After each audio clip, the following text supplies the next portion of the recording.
Guys, gusto mo ba talaga umangat sa atin mga libangan dito? Huwag kang susuko kasi nandito na tayo. Tinanggap na tayo bilang content creator. Sa mga baguhan, magsikap lang kayo. Magtiyaga lang kayo.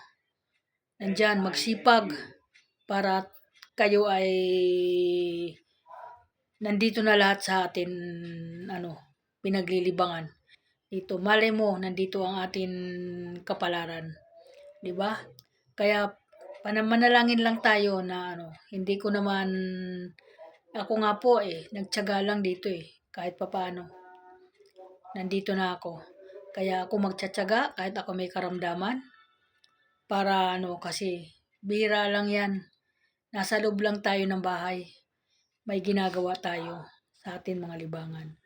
Hindi sayang yung atin mga oras na tinatambay sa ating bahay. Kung minsan nandun tayo sa atin mga kaibigan, nakikipag-usap, at least dito may halaga yung ating pakikipag-usap, 'di ba?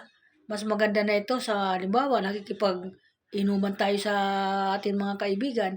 Ito po, maganda na po itong binigay sa atin ng ating pinaka-boss dyan ng ating Facebook. Napakaganda po ng ginawa niya talaga para sa tao. Para po may paglibangan yung tao, para din po kumita yung tao, at makarao sa pang-araw-araw, makatulong sa kanyang pamilya at mga anak ng mga nag-aaral. Yan po, pag kumita na po kayo, di ba? Para sa inyong pamilya yan. Di ba? Malaking na po yun, malaking bagay na po yun na inyong ginagawa. O, di ba? Nakakatuwa, nakakatulong na kayo sa iyong pamilya kapag medyo gumanda pa ang na maraming nagkagustong tao sa atin mga ginagawa. 'Di ba? Yan yung gustong-gusto na atin na busmita, yung marami natutuwa. Kaya sikap lang po, tiyaga lang po.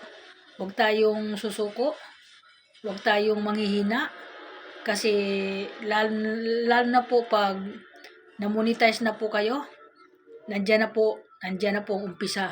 Maganda po 'yan. Kaya masasabi ko lang po sa inyo, tiyaga lang kasi pag may tiyaga, may nilaga. Yan po. Yan po yung kita mo ako.